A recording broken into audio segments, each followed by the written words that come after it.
going on. Okay, are we good? All right, I'm glad we don't have to live with that echo. Yikes, I'd have to turn this off.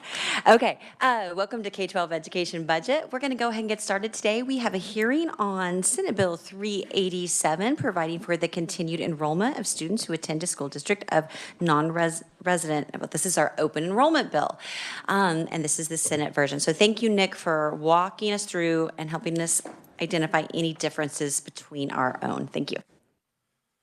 Yeah, good afternoon, Madam Chair and members of the committee.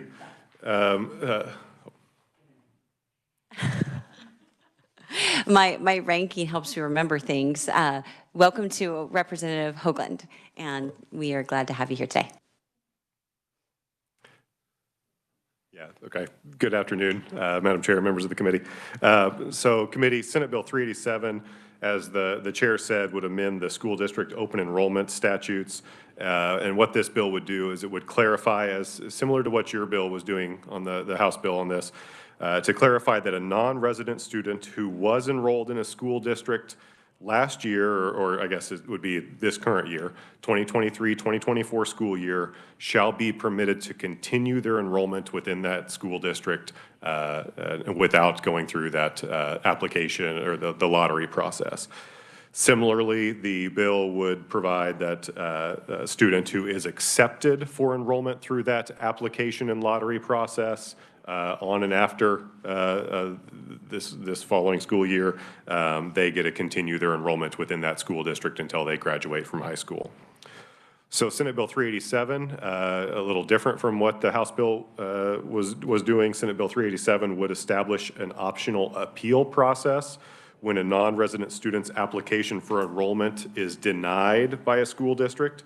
So this bill would require a school district to notify parents, and this is already required in the law, notification, but the bill would require the notification to be sent out on or before July 30th. Let me make sure my memo is correct. Yes, July 30th of each year if a non-resident student's application is denied or if they are not accepted for enrollment in that non-resident school district. So if that application gets denied by the school district, the student's parent may then appeal that denial to the school district Board of Education. And then if that appeal at the Board of Education is unsuccessful, if the student's appeal does not get that student into the school district, the parent may then appeal that denial to the Commissioner of Education, who under the bill has to conduct a hearing on the appeal in accordance with the Kansas Administrative Procedure Act.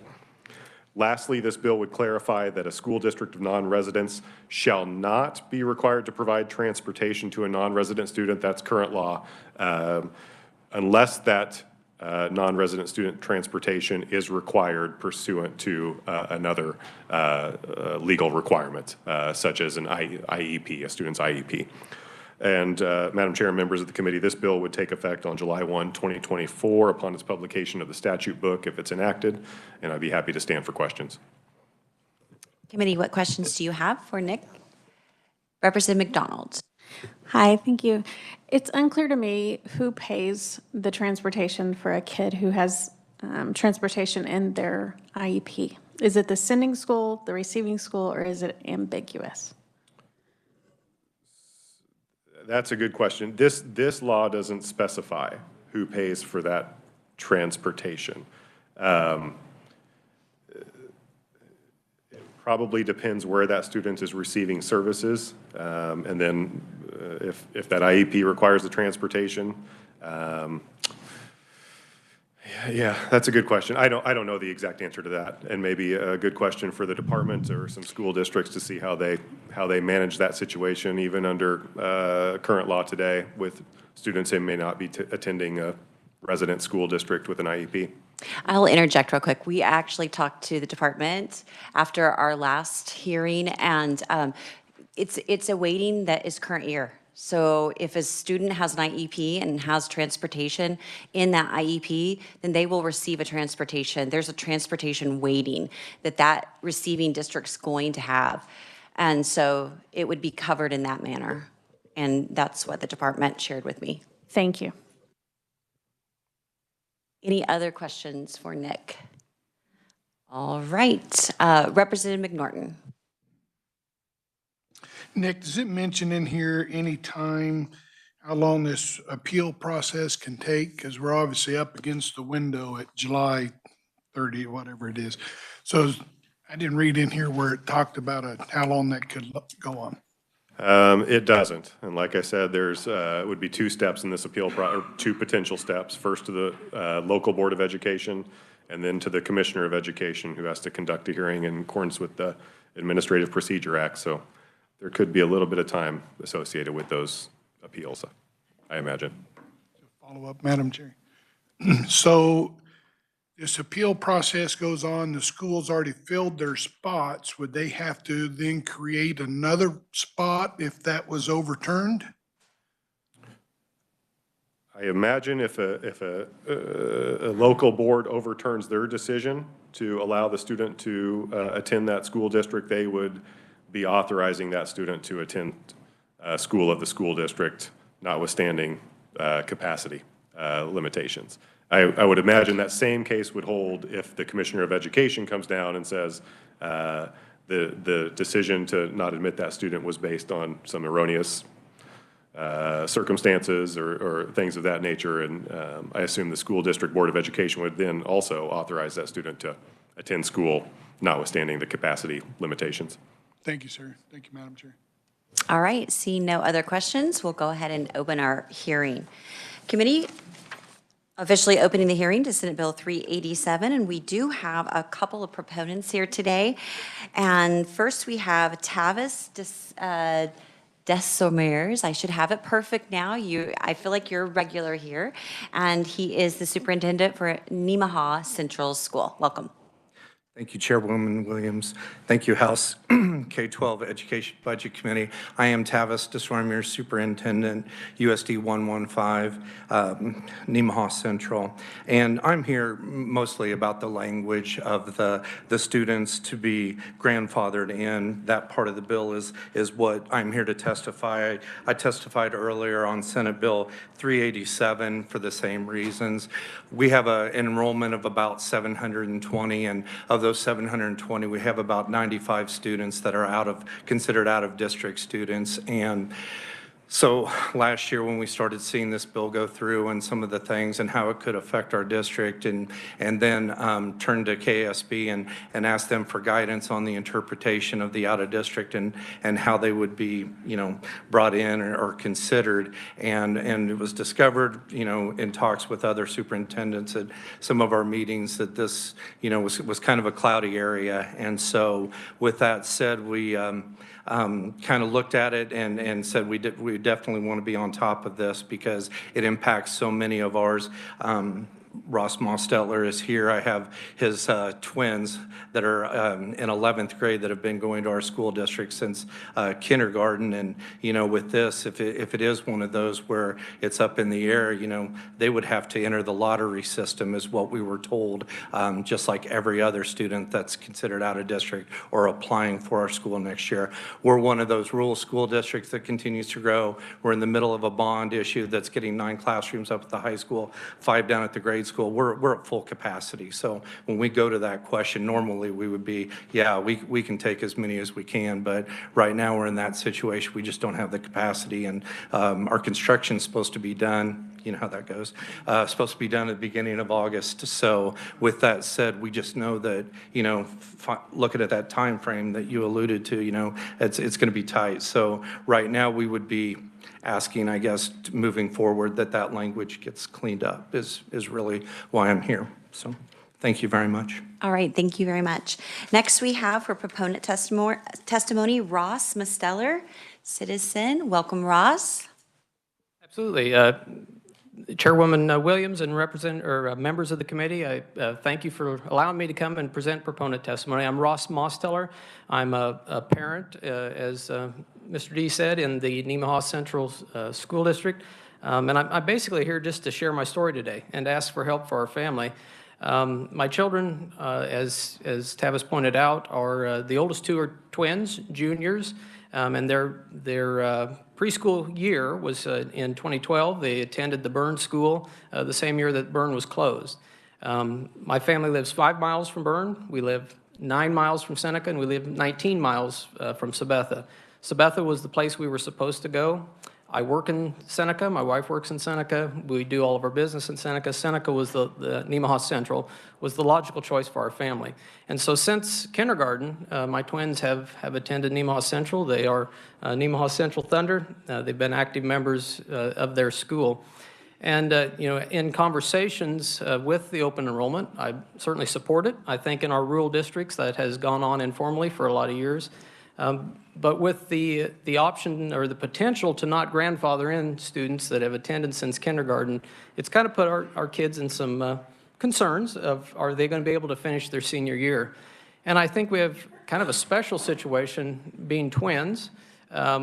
If they would enter the lottery system, potentially one could be drawn, another one couldn't. And then we would potentially be spread across 2 school districts. So, I understand that you have a lot of on your plate and all the rules and laws that are made, but I'm just simply here asking for help to let my kids graduate from the school they've attended since they were in kindergarten. And we do have another one. We have a 4th grader as well. So for that, I appreciate your time, and I'll stand for any questions you have. So. All right, thank you, Ross. And committee, we can now take, if I didn't miss any proponent testimony, I don't believe so. We do have written only from Jim Howard and Jude Schwalbach, so please take note of that as well. But if I did not miss any proponent testimony, we'll go ahead and open for questions. Any questions? Yes, Representative Estes. This one is for Ross, please. If your kids had to do the lottery and didn't win the lottery, and you needed to get from your work to their assigned district, are we talking about 28 miles in case of an emergency that it would take you to get to your kids, or? It would be closer than that. Seneca to Sabetha would be less than that. So I forget the exact. Representative Garber could probably help me. It's I work in Seneca, so it's 20 miles roughly. Yeah. Which is, in an emergency, a great big distance for a parent, I think. Certainly is when I can see the school out my window where they currently are. So. Thank you. Yeah. All right, if there are no further questions, we'll go ahead and open up the neutral testimony time. We have Leah Fleiter from KASB. Welcome. Thank you, Madam Chair, members of the committee. It's good to be here today. Pardon my scratchy voice. I submitted similar testimony on the House version of this bill, so I won't go into that. I will say that we do we're neutral because we support the provision that Superintendent DeSormers and Mr. Mosteller were just testifying on. We believe that it is helpful to allow students and their families that type of certainty if they've been attending a school, whether it's only a couple of years or all of their pre-K through grade 11 attendance, then obviously that's a local decision that should be made, and we certainly support that. Our overall opposition, of course, stems from our opposition to the open enrollment law in general, and we've already discussed that, and I won't go into that here. I would like specifically to address the amendment that was added in the Senate about the appeal process, kind of echoing some of Representative McNorton's concerns. It certainly makes sense that a family might want to appeal to the local board if their children were not, didn't win the lottery, as the phrase goes. However, then having that appeals process go to the Commissioner of Education, which is a new piece. We've never seen anything like that before. That's a new piece of law. That really, to us, interferes with the local school boards' local control over their boundaries, over the amount of open spaces that they have in their districts, that they have, they've developed their policy in consultation with their teachers, with their principals, their site council members, and with their community. And so we feel that that particular amendment overturns that local control. And also, really, as was kind of alluded to in the previous question, there's, that lack of a time frame really seems to just drag that appeal process out. And really, we feel like if we want to give parents certainty then let's just have the certainty be when the lottery happens, and then that's it, and we're good to go until the next year. So in interest of time and brevity, I'll just stop there. All right, I do not believe there is any other neutral testimony. Committee, are there any questions for Leah?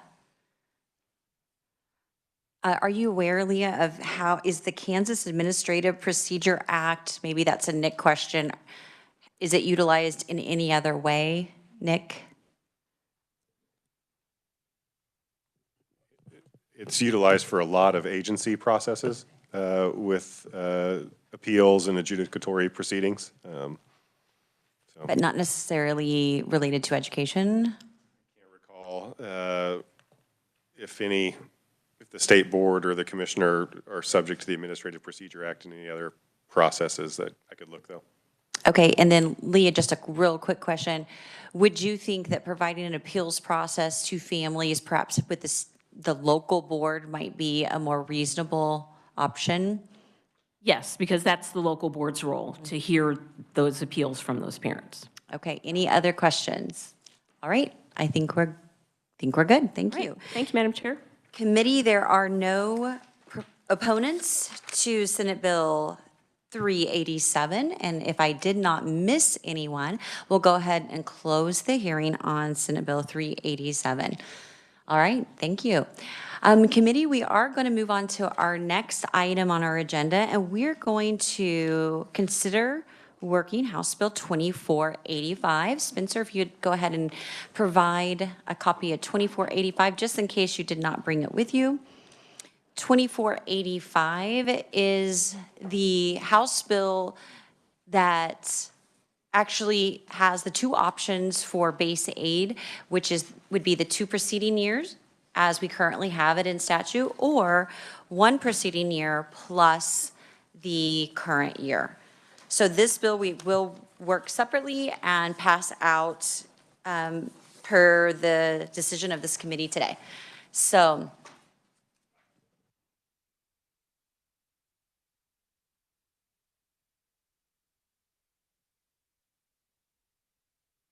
all right.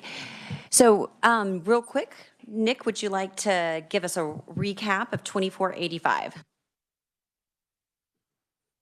Yeah, Madam Chair and members of the committee, as the chair said, this bill would require the State Department of Education and school districts to use the current school year student enrollment to determine state aid entitlements. So current law, if you remember, current law looks at the preceding year or the second preceding year enrollment for the most part. This one, as I said, would require the current school year, or if the enrollment is declining in that school district, they can use the preceding year enrollment count. There is a little different provision for military districts. So those districts, looks like they would be kind of held harmless in the sense that they could use the current year enrollment count if that's the highest value, the preceding year enrollment count if their enrollment is declined, that's the highest value, or they get to maintain the provision in current law that the military district gets to use the average of the preceding, the second preceding, and third preceding school year enrollment counts. So that provision stays the same for military districts. But again, current year enrollment is the most part. All right, thank you. Representative Getz for the motion. Make a motion that we pass out House Bill 2485 favorably. We have a second. Representative Thomas, and discussion. Representative Garber and then Representative Thomas. Yes, I have an amendment. Actually, I have 2 amendments, but we'll do one at a time. All right.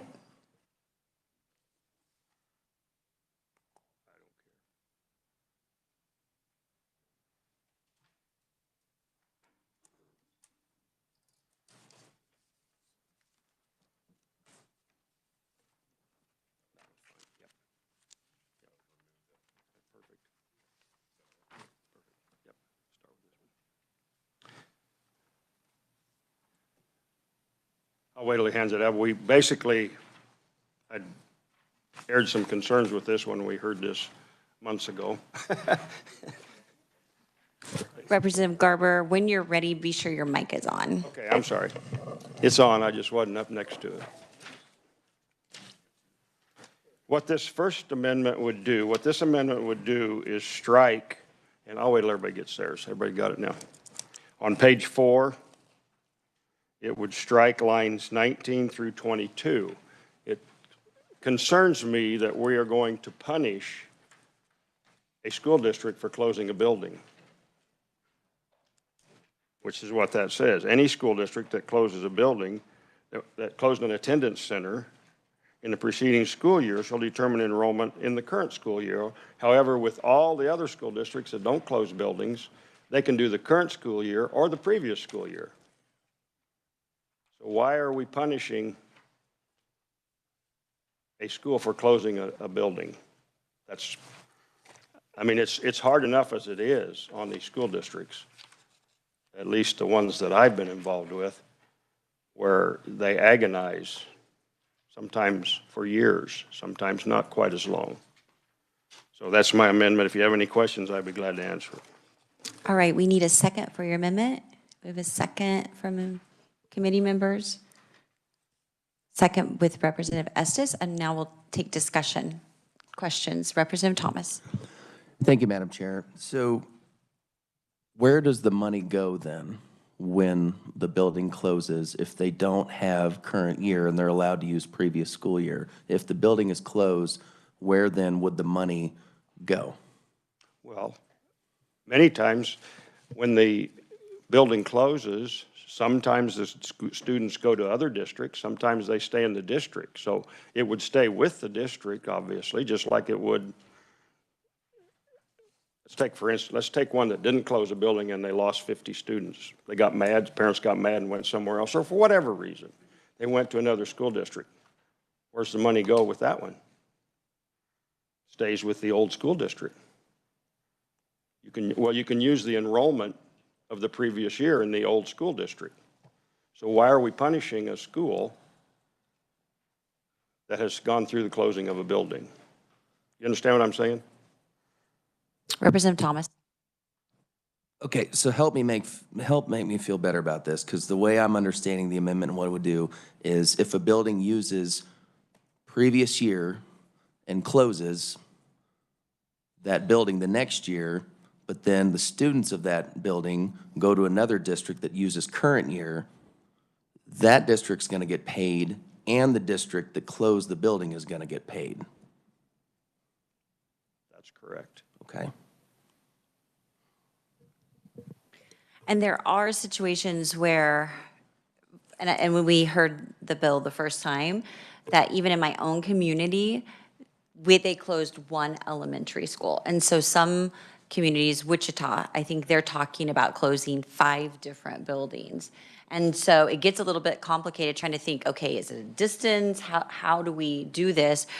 Ultimately, it's providing those local districts the option to make best usage of their facility. There's another bill, land acquisition, that kind of hits that and their responsibility. So it's a complicated issue, for sure. Representative McNorton. Thank you, Madam Chair. So I had a question on this. So in our school district, 10 years ago, we closed 3 grade schools, but also expanded in the other grade schools to absorb those students. Didn't lose any count, but we did close 3 buildings. And the way this reads, would we lose that funding because we closed a school building? Representative Garber, would you like Nick to answer that, or would you like to answer it? Well, Nick can answer it if he wants, but I think I know the answer. Okay. Go ahead, Nick. Is there a time limit on a closure of a building, I think is the bottom line. So this is talking about the bill, the underlying language of the bill where the amendment would be striking. This language, Representative McNorton, would require that if a district closes a school building, that current year enrollment count must be used, no matter what school building it is. But does that answer the question, Nick? Does that mean if they closed a building 10 years ago? Or is it just the previous year? Hold on one second. Thank you. It is in the preceding school year. Preceding school year. So Representative McNorton, you'd be okay? what if we did it this year? It just happened to us 10 years ago. They consolidated the grade schools. And Yes, if they it, closed 3 buildings doing that. if it was in the preceding school year, then it would impact it. Now, Representative Garber's amendment, it would not impact it. But Go ahead, Representative Garber. he asked was, or you stated that the students were still in the same school district, so it wouldn't impact them at all, would it? Because they're No. going to get counted. They're going to get to count those students. Yes, but the way the bill was originally written, if you, yes, yeah, it probably doesn't even matter in that case. Representative Hill. Thank you, Madam Chair. The way I'm understanding this thing is there is a punishment if you lose students. So if you close a building and a lot of students leave because of that, yeah, there is a punishment in that. And I think that was probably the intent of this, is closing buildings and losing numbers of students. But as long as the students stay in the district, there's no punishment. You're being punished for losing students, not closing buildings. Representative Thomas, no? All right, would you like to close on your amendment? Yes, I just believe that while it may be a student may get double the funding, one in a new school district and one in an old, we're not, when a 2 school districts side by side, say 10 students leave this school district and go to this one, the school district that they left gets to go back a year. They get to claim either last year's or this year's. But yet if this school district would have closed a building and lost those 10 students, they wouldn't get to go back. So I don't understand, unless I'm understanding it wrong. So I close. All right, so all those in favor of the Garber amendment, say aye. And those opposed? Looks like the motion carries, and you had a second amendment.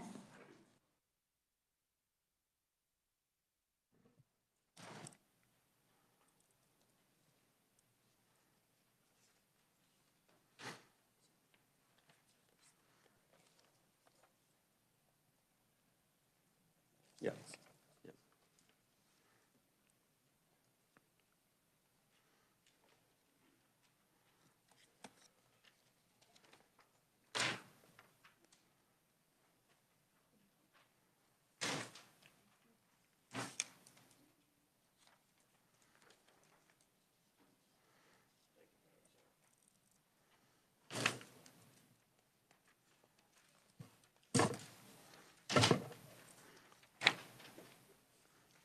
And Representative, would you like to explain your amendment? Yes, thank you, Madam Chair.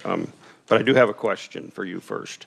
I think you said in 2017, we changed the law to allow a 2-year look back.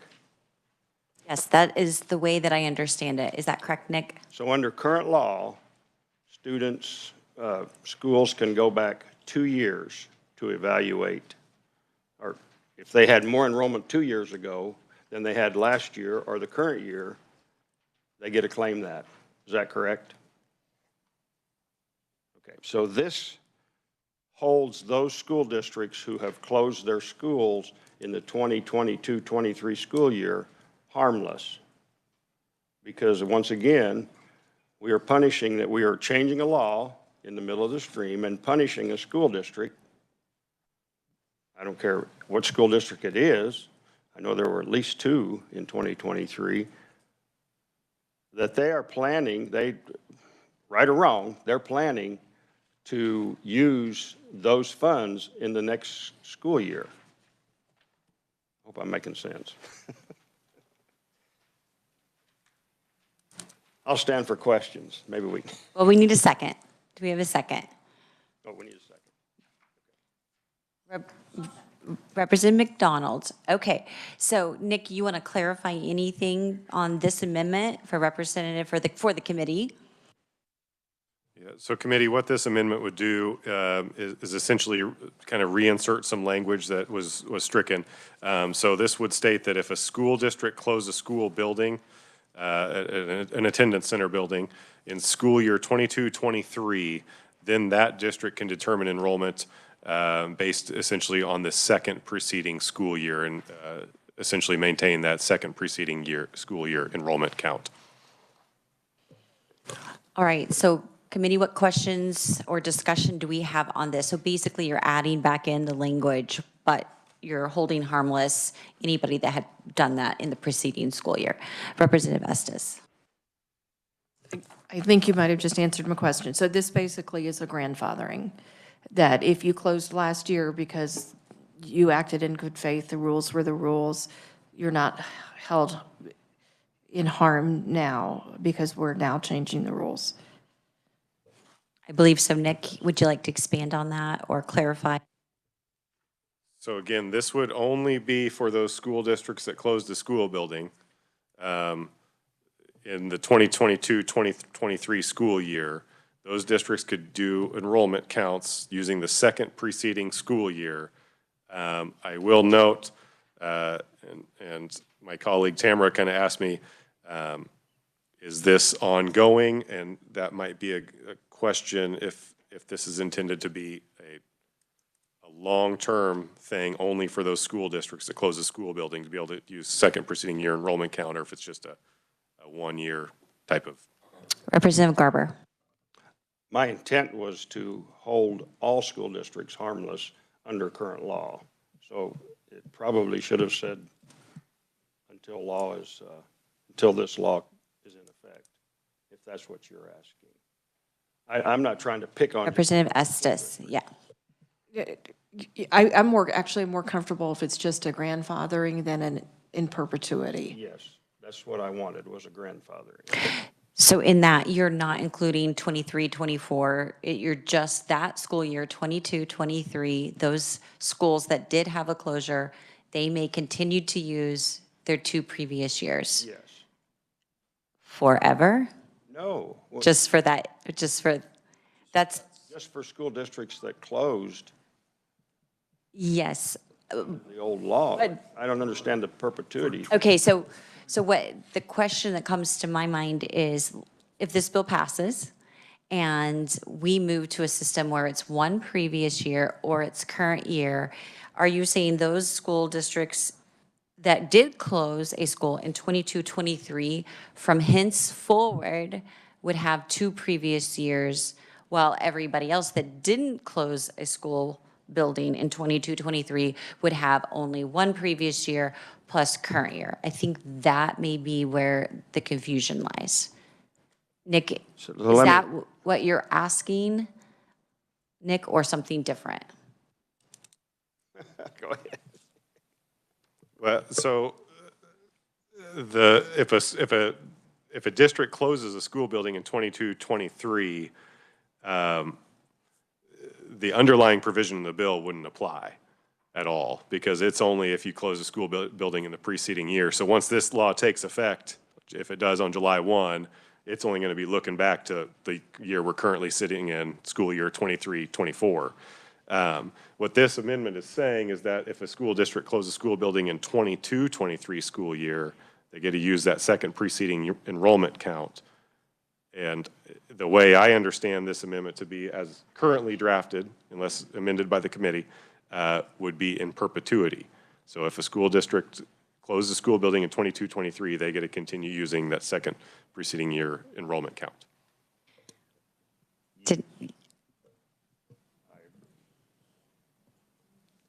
That's big. Again, because school districts plan at least a year ahead, correct?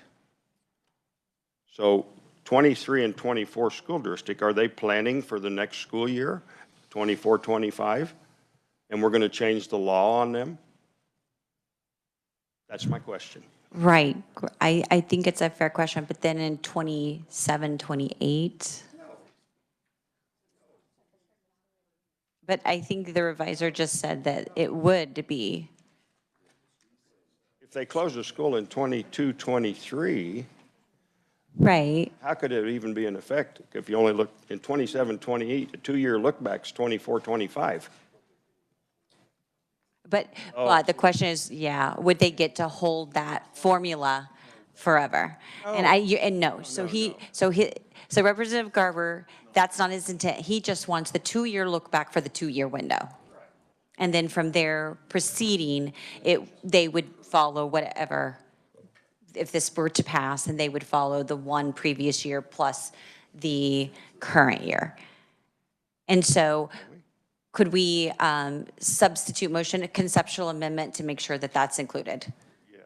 Okay, because we've got your intent, and that's good with the substitute. Okay, Nick. If it may help the committee, I might just kind of clarify what I'm thinking of this substitute. So the provision would be the same, but at the end of the sentence before the period, you would insert in school year 2024, 2025. So they would, essentially, if a school district closes a school building in 2022, 2023, they get to use second preceding year enrollment count. So they already did for 23, 24, and then they would get it again in school year 24, 25. Representative Garber, does that resolve it the way that you intended? So I believe so. Yeah, I don't want it to go on in perpetuity. No, that would. You don't want a special privilege. That would be nice, I guess, for some districts. Right. We're going to do a carve out just for your school district. Okay, Representative Thomas. Thank you, Madam Chair. I don't see how I can support this amendment. I mean, we're talking 2 years now after closing a school district. So now not only have they moved on to another school or another district, so now we're going to potentially triple dip on these kids. Because if it's 2-year look back, they're already moved on to a totally different district for the last 2 years, and that school district is going to still get paid for that student for 2 years. And if the next 2 years after the school closed in 22, 23, they're in a different school district doing current year, those kids are going to be paid for 3 times over by the state taxpayer. So I can't support this amendment. Okay, I think it's still, I mean, if you do 23, 24, that's 1 year. And then if you do 24, 25, that's a 2-year, which is current law, if I'm looking at it right. So it is, I understand what you're saying, because fundamentally you disagree with our finance formula, which I understand. But I definitely have some disagreements with our finance formula. But I think in this instance, it's just 2 years, but yeah, it does pay, it double pays. Any further discussion? You can close on your amendment. In response to Representative's comments, I understand what he's saying, but our body on the House floor, we pass sales tax exemptions every year. Is that fair to the other taxpayers that don't get a sales tax exemption? I close. All right. My amendment. All right, he's moved his amendment with the conceptual change. All those in favor of the Garber amendment, say aye. Aye. And those opposed, nay? Nay.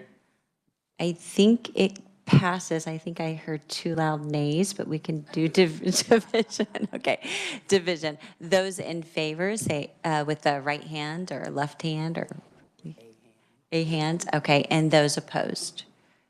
Okay, 1, 2, 3, 4. I think it passes, so. All right, committee, open for the next amendment. Representative Thomas.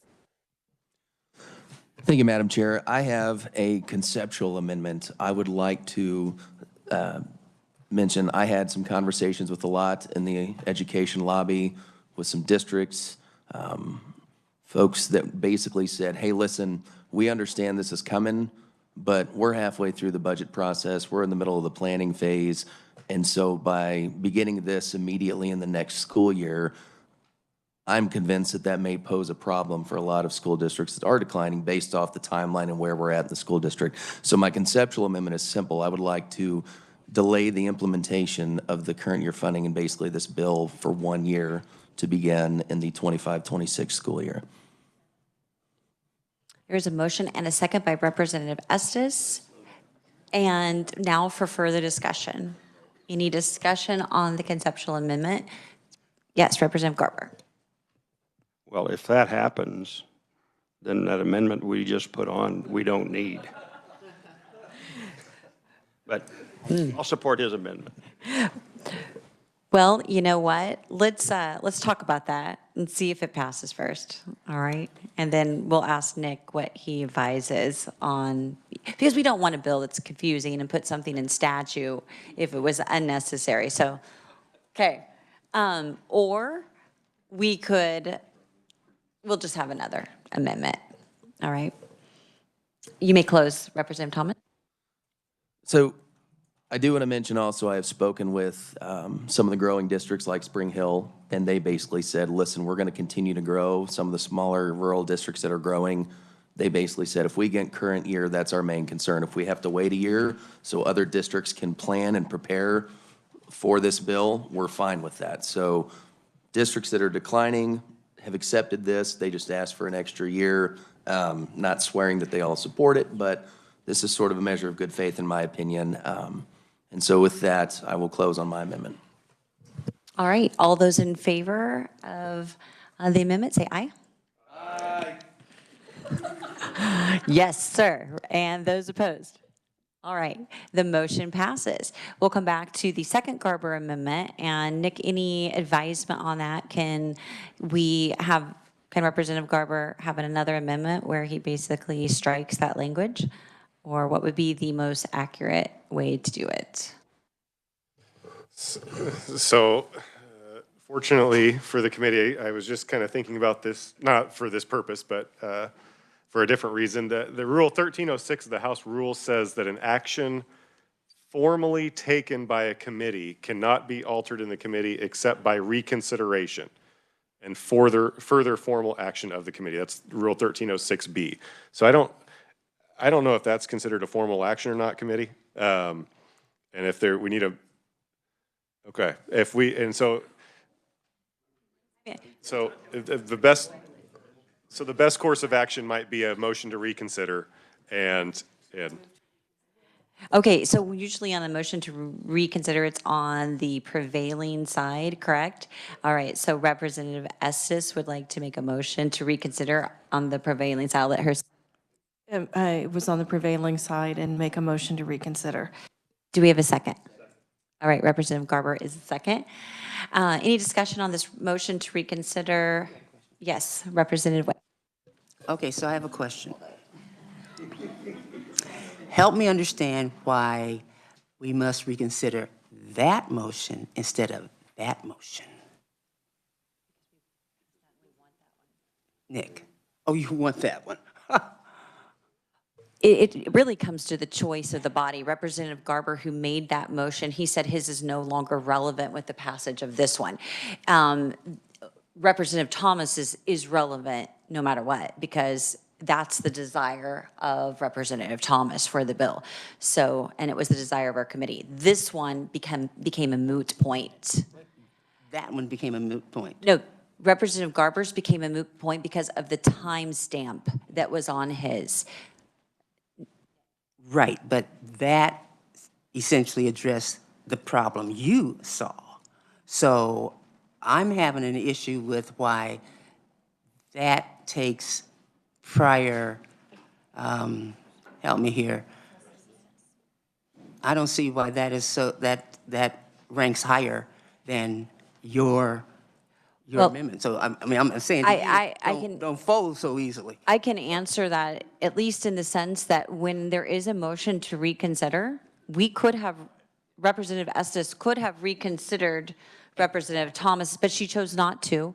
She responded on Representative Garber's comments, and that is and he seconded it. Correct. And that's why we're doing it. And it's a procedural. Correct, and I'm saying perhaps you are misguided in your, if that is, because let's play this out to the fullest. So you withdraw, yours goes on, next year we're at the same point. But I'm just making a statement. So I'm just saying, consider the full route.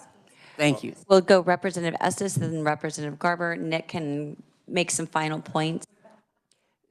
I made this motion because Representative Thomas's motion, by delaying a year, takes care of this time stamp that he had, so it accomplishes the same thing that he wanted. I understand. And so, to make the bill read cleaner, if he's getting the same thing that he wants, we can remove the unnecessary language.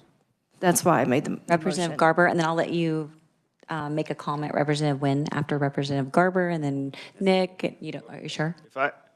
If I had known Representative Thomas was going to bring this, I would have never brought that one in the first place, because it takes care of the problem with schools closing. Next year, we may come back with a different school district. You're right, but my amendment wouldn't help them. Nick, anything to add? So I think from a revising perspective, even though the Garber amendment is somewhat nullified by the Thomas effective date change, as a reviser, we can still draft both and put both of those into effect in the law. So the Garber amendment could still be drafted and put into the law. It just, due to the effective date change, there would be no actual immediate effect of that, and it wouldn't have any impact. All right, effectively, Thomas nullified the importance of the Garber amendment. Representative Garber. One more, maybe addressing Representative's concern. If we put this into law, school districts know. Right now, the school districts that closed in 2023 didn't know this was going to happen. If we put this into law next year, those school districts that will know what's going to happen. So that was my concern. All right, sounds really good. Representative Estes, you may close.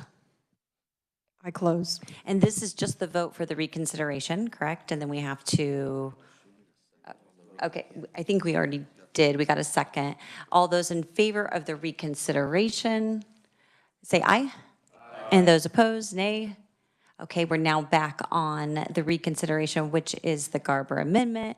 And Representative Garber? Yes, I'd like to withdraw the second amendment I brought forward. And is there a second?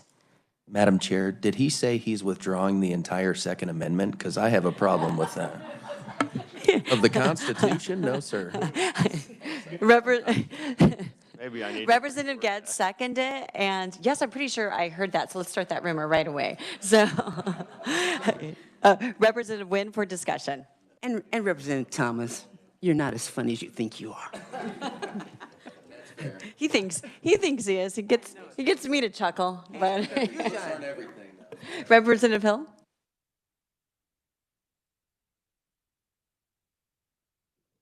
You typically do, and I lost track of everybody that. Oh, Representative McDonald, are you okay with that? I consent. All right. This is teamwork here. All right. So we have a consent. We have a withdrawal, and then the second was right here with Getz. We've got some discussion, point of order. Any further discussion about the withdrawal? All right, you may close on your withdrawal. Thank you. I close and move my withdrawal amendment.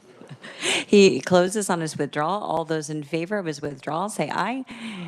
Any opposed? All right, motion carries. Okay, Representative Johnson. Point of order question. Are we allowed to photograph a copy of the amendment here in the committee room? Because I've got people wanting to see it.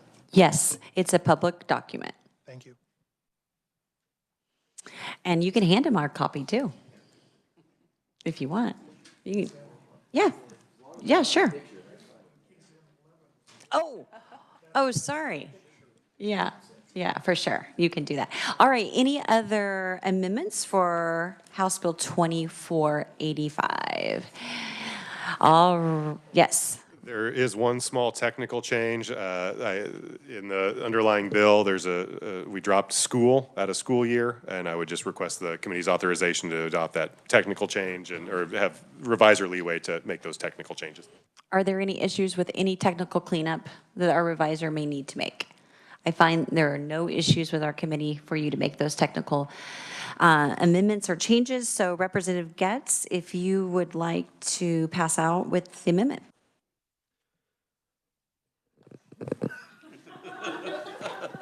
I'm not sure of the correct wordage on this with all that just happened, but I just asked that we passed out favorably as amended.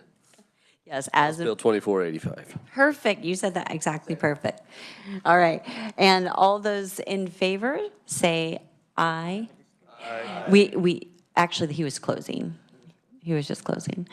And any opposed? The entire motion, the motion is to pass out House Bill 2485 as amended. So the way we kind of work it in our committee, we open with with the original motion, we get a second for the whole motion, then we work it, and then at the end, they go and close it, and they have already had a second at the very beginning. Some committees do a little different, so. Now I'm completely. Okay, now we need nays. Any nays? All right, your nay? Okay, and I can provide that. Do you want your name recorded? We don't typically do explanation of votes for committee. Okay, that sounds great. You will record. So, yeah, we don't take explanation of votes in committee. It's usually on the House floor, but we definitely do record votes in committee. All right, committee, House Bill 2485 has passed out favorably for passage as amended. And so committee, we will be meeting tomorrow to look at another bill, and it's the alternative licensure bill. So we will consider working that tomorrow. And also we've invited KSDE to come in and to answer any questions from our committee about the budget, because we're going to be working the budget and any additional policy on Monday of next week. So please be prepared for if you have questions for KSDE. With that, committee, we are adjourned.